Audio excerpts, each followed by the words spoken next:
எல்லா மாநில உரிமைகளையும் பறித்தெடுத்தது யார்? காங்கிரஸ் கட்சி தானே. அந்த காங்கிரஸ் கட்சியோடு கூட்டணி வைத்துக் கொண்டு அந்த இந்திய கூட்டணியில் இவரும் இடம்பெற்று ராகுல் காந்தி புகழ் பாடிக்கொண்டு நீங்கள் மாநில சுயாட்சியை பற்றி பேசுகிறீர்களே, கொஞ்சமாவது அர்த்தம் இருக்கிறதா? 15 ஆண்டுகள் மத்திய ஆட்சியில் இருந்த பொழுது என்றைக்காவது மாநில சுயாட்சி குறித்து நீங்கள் பிரதமரிடம் பேசினீர்களா? அமைச்சரவையில் விவாதித்திருக்கிறீர்களா? மத்தியில் யார் யாருக்கு என்னென்ன பதவி, என்னென்ன இலாக்கா என்பதற்காகத்தான் இங்கிருந்து கலைஞர் செல்லாத வயதிலும் போய் மத்தியில் சோனியா காந்தி, மன்மோகன் சிங்கையும் பார்த்தா. அப்படி என்றால் உங்கள் நோக்கம் என்ன? மாநில சுயாட்சி கொள்கையை தியாகம் செய்துவிட்டு தான் கடைசி வரை இருந்தாரே தவிர வேறு என்ன தியாகம் செய்தார்?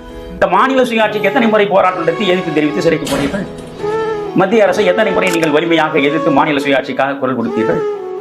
ஒரு நாளும் கிடையாது. பொய்யை மட்டுமே பேசிக்கொண்டே தங்களுடைய அரசியல் வாழ்வை நடத்துவது என்றால் அதனால் விளையக்கூடியது என்ன? ஒட்டுமொத்த தமிழ் இனத்திற்கான வீழ்ச்சியும் சரிவும் தானே.